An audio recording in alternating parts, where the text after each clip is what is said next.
इस सीजन की शुरुआत में मैं आपको पिछले वाले सारे एपिसोड्स का हल्का फुल्का ब्रीफ दे देता हूँ, वो भी सिर्फ 1 मिनट में। तो बेसिकली स्क्विड गेम कोरिया में खेले जाने वाले बच्चों के खेलों में आने वाला एक खेल है और इसे खिलवाने वाले कुछ ऐसे अल्ट्रा रिच लोग हैं जिनके पास में पैसों की कोई कमी नहीं होती। और इन गेम्स को खिलवाने के पीछे का रीजन सिर्फ एक ही था, क्योंकि चाहे भले रोड पर घूमने वाला गरीब ही क्यों ना हो और या फिर अल्ट्रा से अल्ट्रा रिच क्यों ना हो, उन दोनों में सिर्फ एक चीज सिमिलर पाई जाती है और वो है इच्छाएं। गरीब आदमी जिसके पास पैसा ना होने की वजह से सारी इच्छाएं मर जाती है, वहीं अल्ट्रा से अल्ट्रा रिच पर्सन जिसने हर चीज खरीद करके एक्सपीरियंस कर ली होती है, तो अब उसके पास में भी जीने की या फिर कुछ खरीदने की इच्छाएं खत्म हो जाती है। और अब जब खरीदने के लिए कुछ बचा ही ना हो तो क्यों ना फिर इंसान की जिंदगी पर ही दाव लगाया जाए। तो ऐसा ही कुछ इन सारे गेम्स में दिखाई पड़ता है। अब इसके सीजन 1 के अंदर सांगियून, शॉर्ट में हम इसे सियोंग कहेंगे, इस बंदे ने टोटल 456 बिलियन वोंग जीत करके गेम का विनर बन करके आउट होने का फैसला किया था। हालांकि इस जीती गई राशि से 1 साल तक तो उसने 1 वोंग भी खर्च नहीं किया, सिर्फ और सिर्फ खुद के दम पर कमाए गए पैसों को ही इस्तेमाल किया, क्योंकि वो जानता था कि ये सारे पैसे उन बाकी 455 लोगों की मौत से रंगे हैं। हालांकि इस वक्त सियोंग का अपनी वाइफ के साथ में तलाक हो चुका था, वो अपनी बेटी को लेकर यूएस में शिफ्ट हो चुकी थी और जब फर्स्ट सीजन के एंड में वो अपनी बेटी से मिलने के लिए जाने वाला था कि तभी उसे मेट्रो स्टेशन पर ताकची खेलने वाला वही पर्सन यानी कि वो रिक्रूटर दिखाई दिया, जो कि एक झापड़ के बदले 1 लाख वोंग देता था।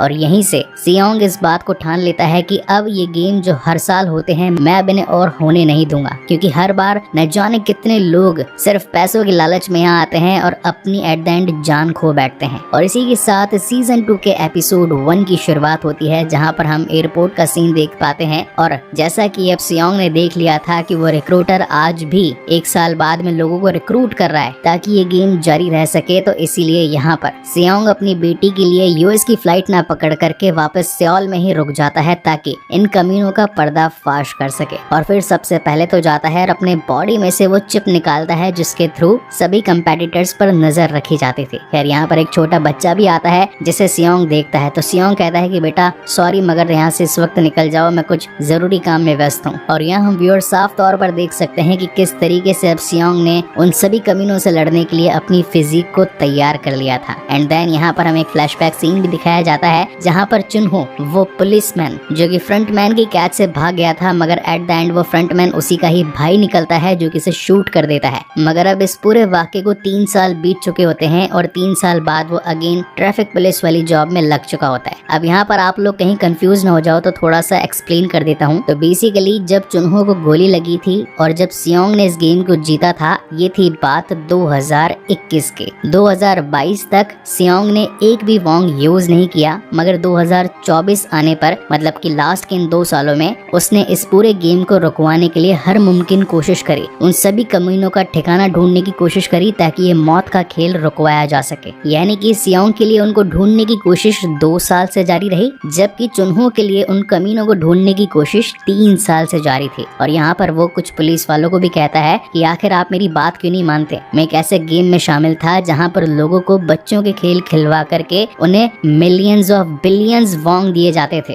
हालांकि खिलवाने वाला ये खेल फ्रंटमैन चुनहो का बड़ा भाई हान ही था, मगर वो अपने भाई की आइडेंटिटी रिवील नहीं करवाना चाहता था। दैट इज वाई वो पुलिस वालों को सिर्फ इस गेम को रुकवाने के बारे में बार बार कहता रहता है। यहाँ दूसरी तरफ हम एक बिल्डिंग को देख पाते हैं। ये पूरी की पूरी बिल्डिंग सियोंग ने खरीद रखी होती है अपने पर्सनल यूज के लिए, और यहाँ वो अब कुछ लोगों को हायर भी करता है और ये इंस्ट्रक्शन देता है कि कैसे भी करके तुम्हें उस सूट बूट वाले रिक्रूटर को रोकना पड़ेगा जो कि हर झापट के बदले 1 लाख वोंग देता है और इस गेम का टिकट दे डालता है, क्योंकि यहीं से पैसों के लालच के थ्रू लोग उस खेल में खींचे चले आते हैं। और ये वही टाइम है जब लास्ट टाइम यानी कि 3 साल पहले उस रिक्रूटर ने मुझे भी हायर किया था। तो तुम लोग चाहे जितना पैसा लगे मैं सब कुछ लगा दूंगा, मगर तुम्हें उस रिक्रूटर को रोकना पड़ेगा। तुम्हें जैसे वो मिलता है मुझे आगाह करो, फिर बाद में उनका तो पर्दा मैं फाश करूंगा। और जो इस काम को पहले करेगा उसे मिलेंगे 100 बिलियन वॉन्स। बिलियन जो होता है वो मिलियन से भी ज्यादा होता है, तो 100 बिलियन की बात कर रहा था। इस अमाउंट को सुन करके तो सब लोग कहते हैं कि ठीक है भाई साहब, हम उठ के 6 बजे तैयार हो जाएंगे, रेलवे स्टेशन पर जाकर हर किसी को चेकआउट करना शुरू कर देंगे कि आखिर वो रिक्रूटर है कौन। वहीं कहानी की दूसरी तरफ चुनहो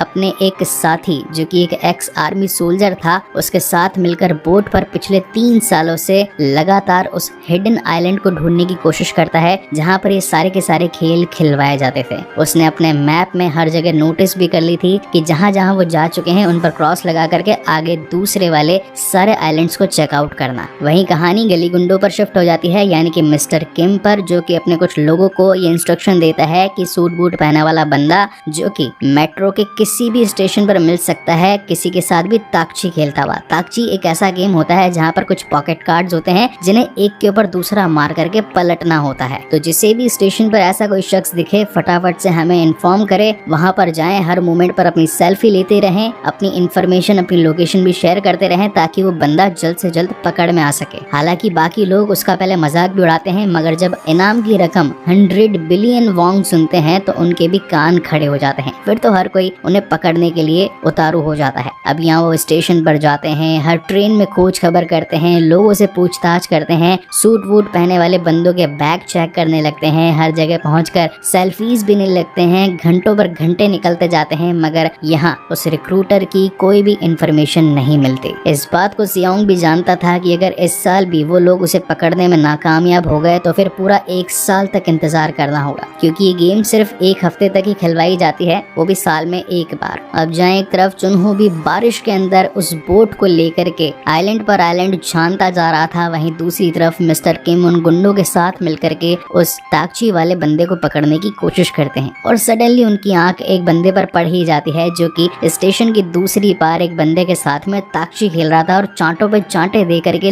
लाख वॉन्ग दे रहा था। ये फटाफट इन्फॉर्मेशन सियोंग को दी जाती है और सियोंग कहता है कि बस उसका पीछा करना, उसे पकड़ना मत, मैं खुद आकर उससे बात करूंगा क्योंकि मुझे उससे बात करनी है। देन ये रिक्रूटर एक छोटे से ग्रोसरी शॉप में जाता है और वहाँ से 100 बन खरीद लेता है, मतलब खाने की काइंड ऑफ ब्रेड समझ लीजिए, मीठी ब्रेड। और फिर एक दूसरी दुकान में जहाँ पर जुआ वगैरह खेला जाता था वहाँ से 100 स्क्रैच कार्ड खरीद लेता है। ये दोनों गुंडे उसका पीछा करते रहते हैं और सोचते हैं कि आखिर ये बंदा इनका करेगा क्या। वहीं रिक्रूटर पहुंच जाता है एक गार्डन में या फिर एक पार्क में जहाँ पर कई सारे गरीब लोग बस यूं ही सो रहे थे, जिनका कोई घर बार नहीं था, कोई काम धंधा नहीं था। और फिर उन्हें ये चॉइस दी जाती है, या तो खा लो या खेल लो। तो बहुत सारे लोग जो कि सोचते हैं कि अगर किस्मत आजमाई और अगर सचमुच किस्मत खुल गई तो ऐसा एक बन क्या पूरे बन की दुकान खरीद सकते हैं। दैट इज वाई लोगों ने खाने को छोड़ करके किस्मत आजमाने के बारे में समझा और सभी लोग उसमें फेल होते गए। जहाँ पर रिक्रूटर का कहना था कि अब दूसरा मौका लाइफ में नहीं मिलता और जितना खाना यानी कि जितने भी बंस उसके पास में पड़े थे वो उन पर कूद कूद कर पूरे खाने की ऐसी की तैसी कर देता है और कहता भी है कि तुम्हें मैंने मौका दिया था, तुम चाहते तो इस खाने को चूज कर सकते थे, मगर अब इसका कोई फायदा नहीं, लेकिन अगर तुम चाहो तो किस्मत तुम्हें एक मौका और दे सकती है, इस दिए गए कार्ड पर रात को कॉल कर देना। ये कहकर वो वहाँ से जाने लगता है। वहीं दूसरी तरफ सियोंग भी उसे पकड़ने के लिए अपनी कार को फुल स्पीड में चला रहा था कि तभी उसका चालान कट जाता है। हालांकि चुनहो जानता था सियोंग को, मगर क्या करे, वो विश्वास किसे दिलाए कि आखिर ये गेम सचमुच एग्जिस्ट किया करते थे। और रोड पर वो इतनी बार चालान काट के थक चुका था तो इस बार अपने दोस्त को ही भेज देता है कि जाकर सियोंग का चालान काट देता।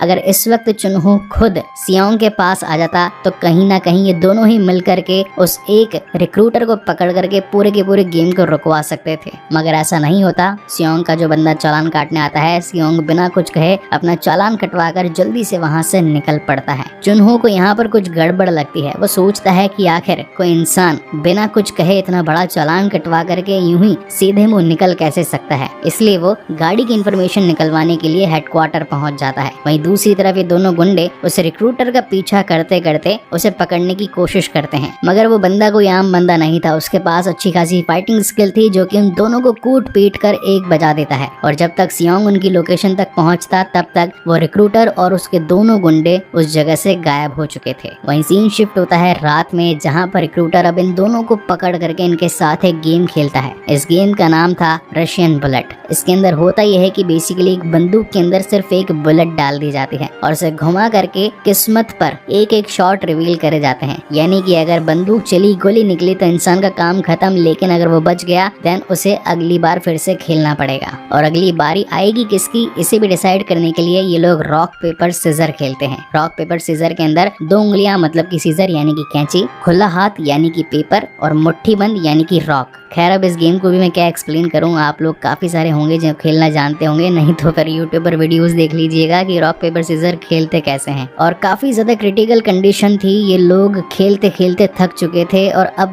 बंदूक में सिर्फ लास्ट गोली बची थी, जिसके थ्रू ये डिसाइड होने वाला था कि अब कौन मरेगा। तो किम का बॉस सियोक वो गोली अपने मत्थे ले लेता है और यहाँ पर रिक्रूटर उसे जान से मार डालता है। वहीं दूसरी तरफ चुनहो पहुंच चुका होता है उस कार का एड्रेस निकलवाते हुए, मतलब पूरी घर की डिटेल वगैरह निकलवाते हुए उस बिल्डिंग तक जहाँ पर सियोंग ने पूरी की पूरी व्यवस्था बैठा रखी थी। और जब चुनहो देखता है कि यहाँ पर उसी रिक्रूटर की फोटो बना रखी है, पूरे के पूरे स्टेशन के मैप लगा रखे हैं, तो वो समझ जाता है कि मेरी तरह कोई और बंदा भी है जो कि इस पूरे स्क्विड गेम को रुकवाने के पीछे लगा हुआ है। और अब जैसा कि उन दोनों गुंडों के पास जो फोन थे उसमें छोटे मोटे ट्रैकर लगे हुए थे, तो उन्हें ट्रैक करता करता सियोंग सीधा उनकी लोकेशन पर पहुंच जाता है, जो कि वही बिल्डिंग थी, यानी कि इन्हीं का हेडक्वार्टर। मगर यहाँ इस बार उनके गुंडे नहीं बल्कि वो रिक्रूटर सियोंग का इंतजार कर रहा था और कहता है कि 3 साल बाद मिलने पर कैसा लगता है मेरे दोस्त, क्या तुम फिर से मेरे साथ ताकची खेलना चाहोगे? लेकिन इस बार सियोंग का उससे कहना था कि आखिर तुम क्यों मासूम लोगों की जान पर दाव लगाकर खेलते हो,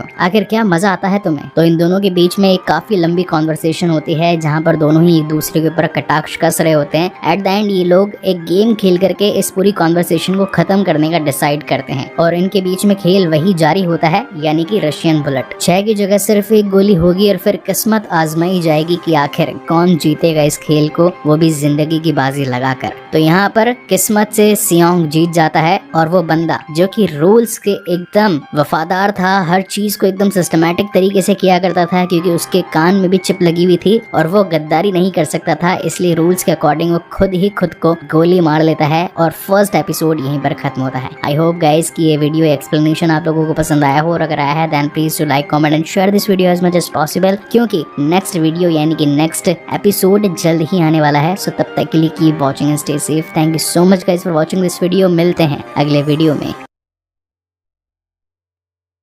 हाय एवरीवन, हितेश हियर। आज हम बात करने वाले हैं स्क्विड गेम के सीजन 2 एंड एपिसोड 2 के बारे में। तो एपिसोड की शुरुआत में हम चुनहो को देख पाते हैं जो कि उसी जगह पर पहुंच चुका था जहां की डिटेल उसने कार के थ्रू निकलवाई थी। अब ये वो बिल्डिंग थी जहां पर सियोंग और रिक्रूटर के बीच में खेल चल रहा था रशियन बुलेट का, जिसके अंदर रिक्रूटर जान से मारा गया था। कि तभी सियोंग को कुछ आवाजें आने लगती है और उन आवाजों का पीछा करते हुए जैसे ही वो एक रूम में पहुंचता है तो वहाँ पर मिस्टर किम को पाता है नंगी हालत में, वो भी हाथ पैर बंधे हुए। वो कैसे तैसे उन्हें खुलवाता है और पूछता है कि आखिर आप यहाँ पर पहुँचे कैसे। जहाँ पर मिस्टर किम का बताना था कि इस बंदे ने सबसे पहले तो हमें मारा, उसके बाद में हमारे साथ में भी रशियन बुलेट वाला खेल खेला और मेरी आंखों के सामने मेरे बॉस को ठोक दिया। मैं जब तक उनकी मौत का बदला नहीं लेता तब तक शांत नहीं बैठूंगा। सर, आप जिस खेल का पर्दाफाश करने के लिए दिलो जान से लगे हुए थे, अब आज से मैं भी आपके साथ में हूँ। एंड देन सीन शिफ्ट होता है कहानी की एक और लीड कैरेक्टर सोल्जर 11 पर, जो कि इस वक्त एक कार में सो रही थी। अब यहाँ पर उसकी बैक स्टोरी ये है कि ये नॉर्थ से साउथ जाना चाहती थी, मगर खुद तो पहुंच जाती है लेकिन बच्ची पीछे ही छोड़ जाती है। इसलिए उसकी बच्ची के लिए वो हमेशा तड़पती रहती थी और एक पार्किंग के अंदर सिर्फ एक कार में ही सोया करती थी। पार्किंग वाला उससे कई बार आकर इस जगह से चले जाने के बारे में भी कहता था, मगर फिर भी उसकी गरीब हालत और बेचारेपन को देखकर उसे छोड़ दिया करता था। मीनवाइल सीन शिफ्ट होता है सियोंग पर, जिसने चुनहो को अब बंदी बना लिया था और कहता है कि आखिर तुम मेरे पीछे यहाँ तक कैसे आ गए, और शायद तक मैं तुम्हें जानता हूँ। हमारी मुलाकात उस खेल में हुई थी, तुम आई थिंक उस खेल के अंदर सोल्जर थे। जहाँ पर चुनहो भी बताता है कि मैंने आपसे मेरे भाई के बारे में पूछा था, क्योंकि 2016 में मेरा भाई इस खेल को खेलने के लिए आया था और तब से लेकर कभी घर ही नहीं लौटा। खैर, मैं भी इस खेल का पर्दाफाश करने और बेगुनाहों को बचाने के लिए हर मुमकिन कोशिश कर रहा हूँ। आप चाहो तो इस काम में मैं आपका साथ निभा सकता हूँ। जिस पर सियोंग कहता है कि इसमें जान का बहुत खतरा है, पल पल पर मौत लिखी है, इसलिए मैं सिर्फ यहाँ से अकेला आगे बढ़ना चाहता हूँ। जिस पर चुनहो का कहना था कि देखिए सर, मैं एक पुलिस वाला हूँ, मैं आपकी मदद कर सकता हूँ, मगर जितना आप इस काम को आसान समझ रहे हैं उतना ही आसान है नहीं, क्योंकि वहाँ पर ढेर सारे सोल्जर्स हैं जिनके पास में ढेर सारी गन्स हैं। जिसके बाद तो सियोंग उसे अपने रूम में लेकर के आकर ढेर सारा बिस्तर पर पड़ा पैसा दिखाता है और उसके बाद में उन्हें कैसे रूम में लेकर जाता है और बताता है कि मैंने अभी तक पिछले 2 सालों में इतनी गन्स तो इकट्ठा कर ली है, क्या ये उनसे लड़ने के लिए काफी रहेंगी? मगर उन्हें लड़ने के लिए पहले प्रैक्टिस की जरूरत थी। जिनके बाद वो उन्हें एक रूम में ले जा जा करके उन गन्स के साथ में थोड़ी बहुत प्रैक्टिस भी करवाता है। मीनवाइल सीन शिफ्ट होता है एक बहुत ही प्यारे गार्डन में, जहाँ पर सभी बच्चे काफी सारे गुड्डे गुड़ियाओं के साथ में खेल रहे थे कि तभी वहाँ पर एक बच्ची जो कि टॉफी की वेट कर रही थी कि उसका नंबर कब आएगा, तभी एक बनी रैबिट आकर के उसे टॉफी दे डालती है। यहाँ हम अगले रूम में देख पाते हैं कि ये जितने भी बनी होते हैं ये भी जॉब करते हैं, और गर्मी के अंदर इतना बड़ा मास्क लेकर बैठना बहुत ही ज्यादा मुश्किल होता है। अभी बच्ची जो कि वेट कर रही थी अपनी टॉफी की बारी की आने का, तो वो खुश होकर के एक प्यारी सी ड्राइंग उस बनी रैबिट के लिए बनाकर लेकर जाती है कि तभी पीछे से एक शख्स जो कि बिना मास्क के अंदर आया था, बच्ची को उसे देख करके उसका दिल टूट जाता है। उसे ये लग रहा था कि ये सचमुच बनी पिगी ये सभी रियल लाइफ में एग्जिस्ट करते हैं, मगर वो तो एक इंसान था। वो बच्ची जोर जोर से रोने लगती है कि तभी उसका फादर उसे वहाँ से ले जाता है। वही सीन शिफ्ट होता है रात में, जहाँ पर हम सियांग को देख पाते हैं जो कि अपने बेस्ट फ्रेंड की मॉम के पास आया था उनकी हालत देखने के लिए। अच्छा, अब सीजन 1 के अंदर जो उसका बेस्ट फ्रेंड था अपनी माँ से झूठ बोल करके अमेरिका में जॉब करने के लिए चला गया था। वहीं पर एक लड़की सिबियोक जिसने उसकी जेब काटी थी, ये एक छोटा भाई था उसका, यानी कि जो दोनों प्लेयर्स गेम में बचे थे उन दोनों के ये परिवार वाले थे, यानी कि दादी और पोता। तो यहाँ पर सियोंग ने इन दोनों को मिलवा दिया था और दूर से बस देख रहा था कि इनकी हालत अब कैसे चल रही है। देन वो एक कंसल्टेंसी कंपनी में जाता है, वहाँ के एक पर्सन को बहुत सारा रोकड़ा भी देता है और कहता है कि मैं अपनी बेटी से मिलना चाहता हूँ, वो अमेरिका में है, प्लीज मुझे उसका पता निकलवा करके दो। और सियोंग के वहाँ से चले जाने के बाद में सोल्जर 11 भी वहाँ पर पहुँचती है और कहती है कि मेरा बच्चा भी साउथ में रह गया है, मैंने तुम्हें कई बार बोला है तुम्हें जितने पैसे चाहिए मुझे बता दो, मगर मुझे मेरा बच्चा वापस चाहिए। जहाँ पर एक कंसल्टेंसी वाला पर्सन कहता है कि मेरे से जितनी कोशिश होगी मैं जरूर करूंगा, मगर बार बार यहाँ आकर मेरा सर खाना बंद कर दो। देन वो अगेन अपने उसी कार में बैठ करके सो जाती है। देन सीन शिफ्ट होता है चुन्हो पर, जो कि आया था इस वक्त अपने भाभी की कब्र पर फूल लगाने के लिए, और फिर वो अपनी माँ के साथ बैठ करके आराम से अपना डिनर वगैरह कर रहा था। और माँ उसे पूछती है कि क्या तुम हान से मिले, हान को गए हुए काफी टाइम हो चुका है, क्या वो वापस आएगा। अब चुन्हो तो जानता था कि वो इस स्क्विड गेम का फ्रंट मैन बन करके लोगों को मौत के घाट उतार रहा है, तो वो तो एक बुरी दुनिया में उतर चुका है, इस दुनिया में अब कभी आ नहीं पाएगा। इसलिए वो अपनी माँ को झाड़ देता है और कहता है कि आज के बाद हान का नाम भी मत लेना, वो अब हमारे लिए मर चुका है। क्या उसने इतने सालों में एक बार भी आकर हमारी कभी सुध ली,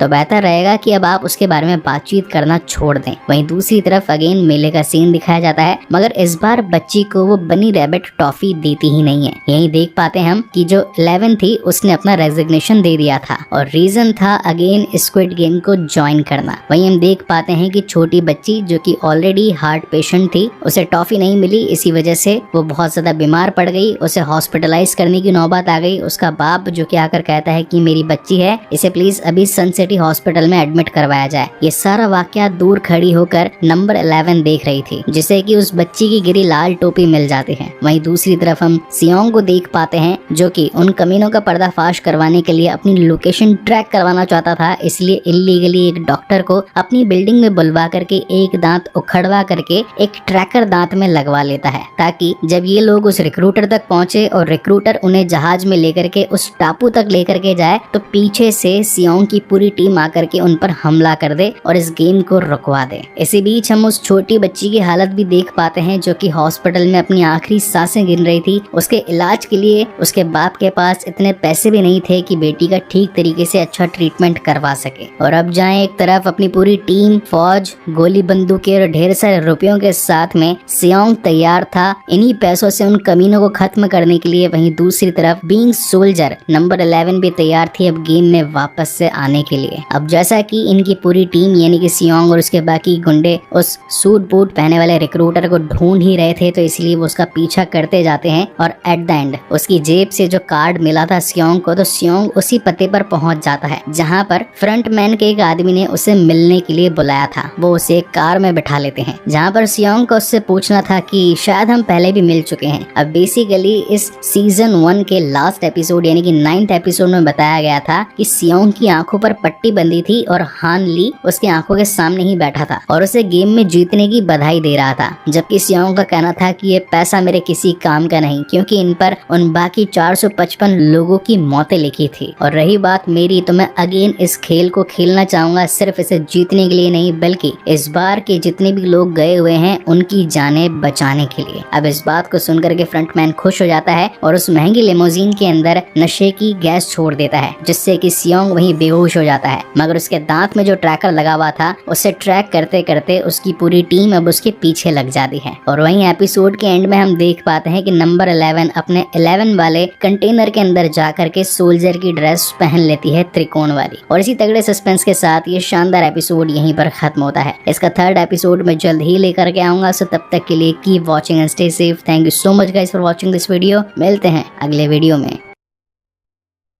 So hi everyone, Hitesh here and today we are going to talk about the latest released web series called Squid Game। और आज हम इसके सीजन 2 एंड एपिसोड 3 के बारे में बात करने वाले हैं, जिसकी शुरुआत में हम मिस्टर किम और जुनहो को देख पाते हैं, जो कि इस वक्त एक बोट के अंदर जाकर उस हिडन आइलैंड को ढूंढने की कोशिश करते हैं, क्योंकि अगर एक बार इन्हें वो आइलैंड मिल जाए तो फिर उन सभी डेथ गेम्स का पर्दाफाश करने में इन्हें बहुत ही ज्यादा आसानी होगी, क्योंकि इस वक्त उनका सहारा था सांगयून यानी कि सियोंग के दांत में लगा वो ट्रैकर, जिसे ट्रैक करके ये लोग आगे बढ़ने वाले थे। वहीं दूसरी तरफ सियोंग की आंख खुलती है खेले जाने वाले गेम्स के हॉल में, जहां पर वैसे ही पिछले टाइम वाली ढेर सारे बेड्स लगे हुए थे। उसके कपड़े चेंज हो चुके थे, यानी कि उसे ग्रीन कलर का ट्रैक सूट मिल चुका था, उसके जूते चेंज हो चुके थे और नंबर वही था, यानी कि 456, वही नंबर जो कि पिछले वाले सीजन में भी था। जहाँ आते के साथ ही उसकी मुलाकात एक पुजारन से होती है, जो कि कहती है कि यहाँ पर आना तुम्हारी इच्छा से नहीं बल्कि किस्मत के थ्रू हुआ है, क्योंकि अभी किस्मत ही तुम्हें तुम्हारे आगे का रास्ता दिखाएगी। एंड देन सभी लोग यहाँ पर इकट्ठा हो जाते हैं। अब यहाँ पर जो पिंक कलर के सूट वाले मैनेजर्स होते हैं या फिर सोल्जर्स होते हैं, ये 3 कैटेगरी में डिवाइड होते हैं। एक होते हैं सर्कल यानी कि गोले वाले सोल्जर, जिनके मुंह पर राउंड बना हुआ होता है, वो सिर्फ गेम्स खिलवाते हैं और डेड बॉडीज को उठाकर एक जगह से दूसरी जगह ले जाते हैं। सेकंड नंबर जिनके मुंह पर ट्रायंगल बना होता है यानी कि त्रिकोण, उनका काम होता है स्नाइपिंग का या फिर कहें कि शूटिंग का,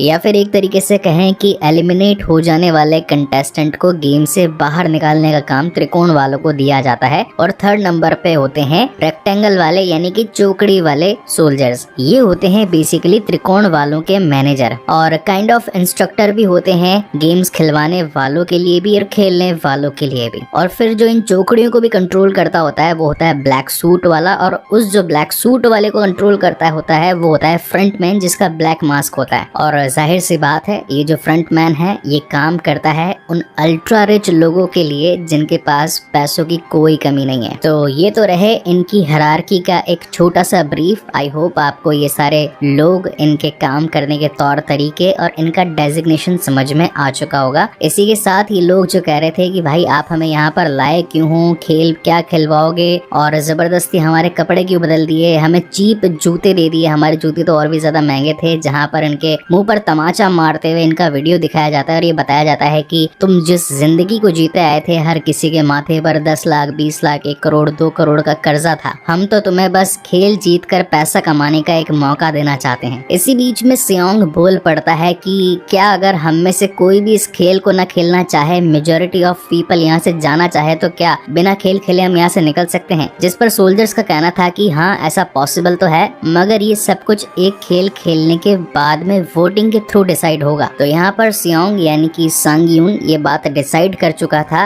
कि अब ये लोग मिलकर के खेल खेलेंगे और वो इनको आगे लीड करेगा और जितने ज्यादा से ज्यादा लोगों को बचा सकेगा बचाएगा। एंड देन वोटिंग के थ्रू ये लोग अपनी जान बचा करके इस मौत के खेल से बाहर निकल पाएंगे। मगर इससे पहले इन सभी से एग्रीमेंट पर साइन करवाया जाता है। एक एक बंदा आता है एग्रीमेंट पर इस खेल को खेलने के लिए साइन करता जाता है। अब यहाँ पर different kind of people with different stories भी हमें दिखाई पड़ती है, जिनमें से एक बंदा होता है मेरी तरह यूट्यूबर, मगर उसका चैनल एक्सप्लेनेशन का नहीं होता बल्कि ट्रेडिंग का होता है। चैनल का नाम था MG कॉइन और इस बंदे ने काफी सारे लोगों को एक कॉइन पर इन्वेस्ट करने के लिए बोल दिया होता है। तो यहाँ पर जिन लोगों ने उसके बोले गए कॉइन पर पैसा लगाया था वो सभी डूब जाते हैं, जिनमें से एक पर्पल बाल वाला शख्स थैनोस भी होता है। अभी जो थैनोस है ये पेशे से एक रैपर होता है, तो ये बातें हम रैपिंग वगैरह ज्यादा करता था। इसका एक दोस्त भी बन जाता है थुकियोक, और ये जो थुकियोक है ये आगे कितना थूकेगा वो मैं आपको आगे बताऊंगा। तो कुल मिलाकर के यहाँ इस MG कॉइन वाले की भी अलग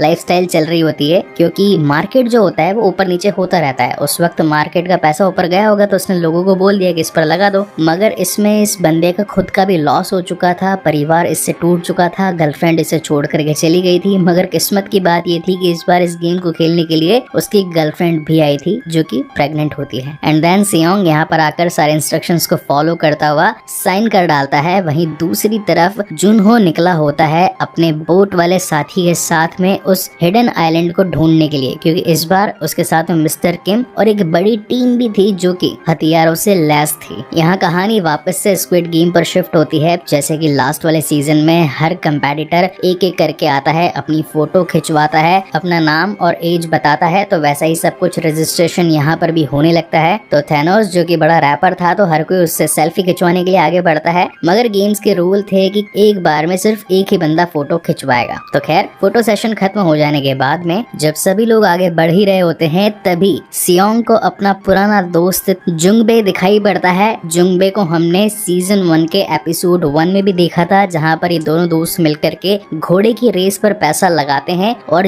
जीत भी जाते हैं। तो वही वाला दोस्त इस बार भी कंटिन्यू हो गया है, जहाँ पर सियोंग का कहना था कि जुंगबे सुन बे, तू हमेशा रहेगा मेरे पीछे, वरना हो जाएगी गड़बड़ और तू पहुंच जाएगा ऊपर। क्या बात है यार, मुझे तो राइटर बन जाना चाहिए। खैर स्क्रिप्ट राइटर तो मैं वैसे ही हूँ, अब तो बस डायरेक्टर बनने की चाहत है। तो वेल वापस आते हैं कहानी पर, जहाँ अब इन्हीं बुलाया जाने वाला था पहले खेल के लिए। यानी कि इस आइलैंड के बड़े वाले ऊपर के द्वार खुल चुके थे, जो कैमोफ्लेज कर रखा था पूरे के पूरे जंगल को। वहां से ऊपर की सतह खुल चुकी थी, अंदर के ग्राउंड में ये लोग पहुंच चुके थे। एंड पहला गेम था वही पुराना वाला रेड लाइट ग्रीन लाइट, ये खेल है निराला। तो यहाँ पर काफी सारे कैरेक्टर्स आपस में एक साथ दोस्ती करने के बारे में भी सोचते हैं, मगर सियोंग का सिर्फ यही सोचना था कि कैसे भी करके ज्यादा से ज्यादा लोगों को बचा सकूं। वहीं दूसरी तरफ हम देख पाते हैं कि जो टीम जो कि ट्रैकर को ट्रैक करते करते निकल रही थी, ये लोग तो पता नहीं एक अलग ही आइलैंड पर पहुंच जाते हैं, जहां सिर्फ एक इंसान फिशिंग कर रहा था। तब जाकर इन्हें मालूम चलता है कि किसी ने, यानी कि स्क्विड गेम वालों ने सियोंग के ट्रैकर वाले दांत को निकाल करके कोई फालतू का दांत लगा दिया। यहाँ सियोंग भी जब अपने दांत को चेक करता है कि ये लोग अभी तक पहुंचे क्यों नहीं, तो उसके भी होश उड़ जाते हैं, क्योंकि उसे तो एक नकली दांत लगाया गया था, जिसे देखकर तो उसके पैरों तले जमीन खिसक जाती है। और फिर शुरुआत होती है इस खूनी खेल की। मगर जैसा कि सियोंग चाहता था कि ज्यादा से ज्यादा लोगों को बचा सके, तो वो सबसे आगे आकर के चिल्लाने लगता है कि देखो ये खेल बहुत ज्यादा खतरनाक है, जो भी इसमें एलिमिनेट हुआ उससे गोली मार दी जाएगी, क्योंकि जो सामने डॉल है उसकी आंखों में मोशन डिटेक्शन सेंसर्स लगे हुए हैं, तो जो भी हिलता हुआ पकड़ा गया वो एलिमिनेट हो जाएगा। इसलिए जब भी मैं बोलूँ स्टैचू, तो एक सेकंड के लिए भी मत हिलना। एंड देन गेम की शुरुआत होती है। रेड लाइट ग्रीन लाइट, ये खेल है निराला, और अलग अलग जितने भी लोग सियोल से कहीं से भी आए थे वो धीरे धीरे करके आगे बढ़ने लगते हैं। मगर जैसे ही सियोंग कहता है 1 2 3 स्टैचू, हिलना भी मत, तो सभी उसकी बात मानकर चुप हो जाते हैं। और यही सारा दृश्य दूर से बैठ करके फ्रंटमैन यानी कि हान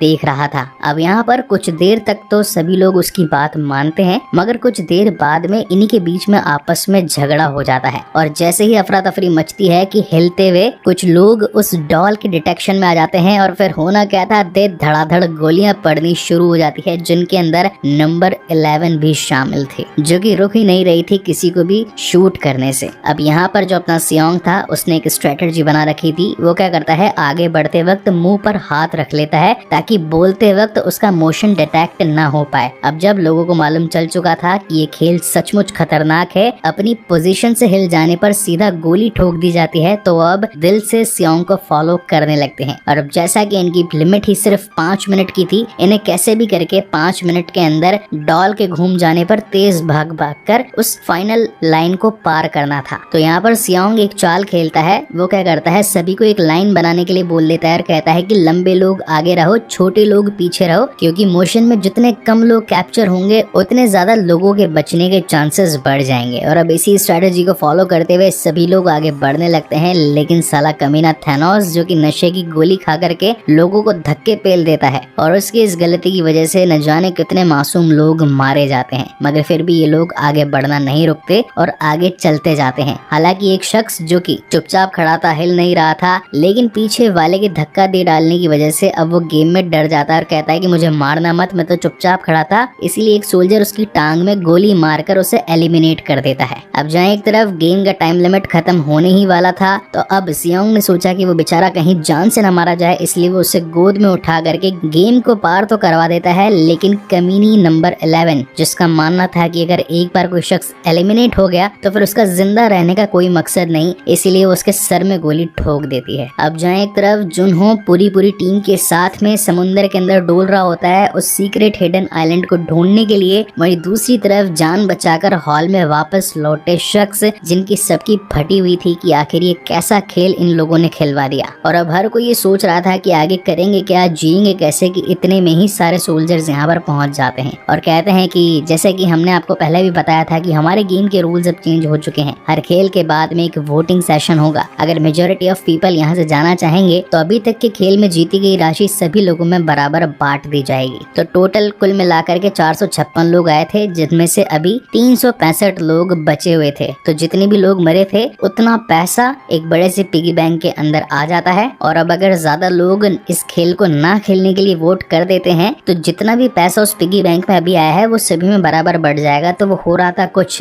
पर पर्सन 20-30 हजार रुपए। तो सभी लोग कहते हैं जान की जोखिम लगा करके सिर्फ 20-30 हजार ही अगर लेने होते तो वो तो मैं घर बैठकर भी निकाल सकता था। मैं तो इस खेल में और ज्यादा खेल करके जाऊंगा। जबकि सियांग का बताना था कि ये खेल मैं पहले खेल चुका हूँ, इसमें मौत का खतरा है। 456 बिलियन बॉन्ग सिर्फ उसी को मिलेंगे जो अकेला बचेगा, यानी कि 455 लोग तो मौत के घाट उतर जाएंगे। तो बेहतर यही रहेगा कि इस गेम को अभी कभी बंद कर दिया जाए। अभी सिर्फ 100 ही लोग मरे हैं, बाद में 400 लोग मर जाएंगे तो उनकी मौत का जिम्मेदार कौन आखिर किसको ठहराएगा। जबकि कुछ लोगों का सोचना बिल्कुल उल्टा था। उनका मानना था कि अगर विनर हमारे साथ में तो उसने ये सारे खेल पहले भी खेल रखे होंगे, तो क्यों ना इस बार अगेन किस्मत को आजमाया जाए। देन वोटिंग होती है, कोई एक्स दबाता है यानी कि खेल नहीं खेलना, तो कोई लोग ओ दबाते हैं यानी कि जिनको खेल खेलना है। अब ऐसा करते करते सभी लोगों के वोट्स होने लगते हैं। ये करीब 182 लोग डिस्ट्रीब्यूट हो जाते हैं लेफ्ट और राइट में, यानी कि दोनों का पलड़ा एकदम बराबर हो जाता है। मगर जब बारी आती है आखिरी शख्स की यानी कि नंबर 1 की, तो वो निकल जाता है मिस्टर हान यानी कि द फ्रंट मैन, जो कि ऑलरेडी इन लोगों के लिए काम करता था। और इसी तगड़े सस्पेंस के साथ ये शानदार एपिसोड यहीं पर खत्म होता है। आई होप गाइस कि ये वीडियो एक्सप्लेनेशन आप लोगों को पसंद आया होगा, और अगर आया है then please do like, comment and share this video as much as possible, क्योंकि सचमुच ऐसे वीडियोस बनाने में हमें बहुत मेहनत लगती है। इसका नेक्स्ट एपिसोड जल्द ही आएगा, सो तब तक के लिए keep watching and stay safe. Thank you so much guys for watching this video. मिलते हैं अगले वीडियो में।